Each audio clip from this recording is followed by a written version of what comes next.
Thank you to the panel for being here, both in person and virtually. I'm honored to welcome two residents of San Jose today, Marciela Lacuga and County of Santa Clara Supervisor Cindy Chavez. Marciela lives in East San Jose, blocks away from Reed Hillview Airport. Her Mexican-American family has lived in the area for generations, and you will hear her powerful firsthand testimony about how leaded fuel impacts her family and her neighborhood's day-to-day lives. It really is a heartbreaking story. Supervisor Chavez is a powerhouse who is a national leader in the fight to get lead out of aviation fuels.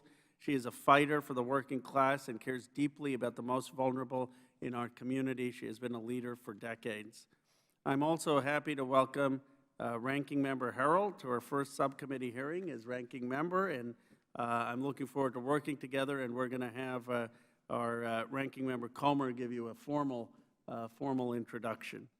I'm holding this hearing today because I'm outraged that our federal agencies have failed to prevent lead poisoning near small general aviation airports.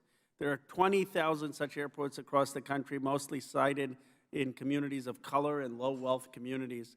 Not only is this historic injustice, but worse, it's still ongoing. The Federal Aviation Administration has chosen a path of delay, holding up the approval of a lead-free alternative fuel for no stated reason.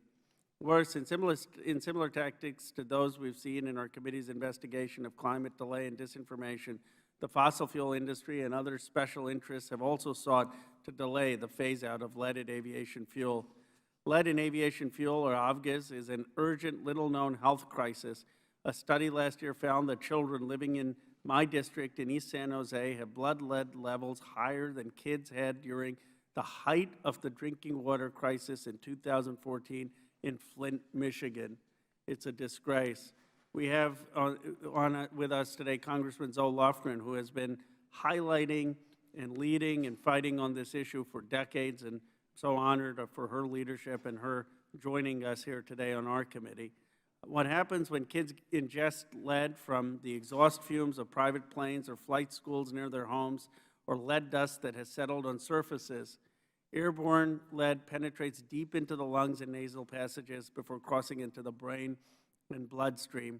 Lead poisoning is devastating. It damages every organ and slowly severs neural connections. Kids struggle with seizures, learning disabilities, and low IQ. Lead exposure can predict differences in a child's future income, health, and educational attainment. Though lead was banned from cars and trucks over 25 years ago, the aging piston engine aircraft fleet still uses lead. These are mostly hobbyist and private planes and aircraft for emergency response and flight schools. 16 million people in the U.S., including 3 million children, live within 1 kilometer of an airport facility that uses avgas. 600 schools are located within a half a kilometer. One study in Michigan showed starkly how blood levels in children rise and fall in close tandem with local air traffic patterns.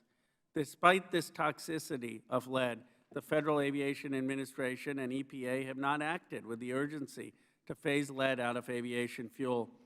Viable unleaded alternatives have existed globally since the 1980s and currently include our witness Chris DeAcosta's company's Fuel 94UL, which is approved for 2/3 of the piston engine aircraft and common motor gas.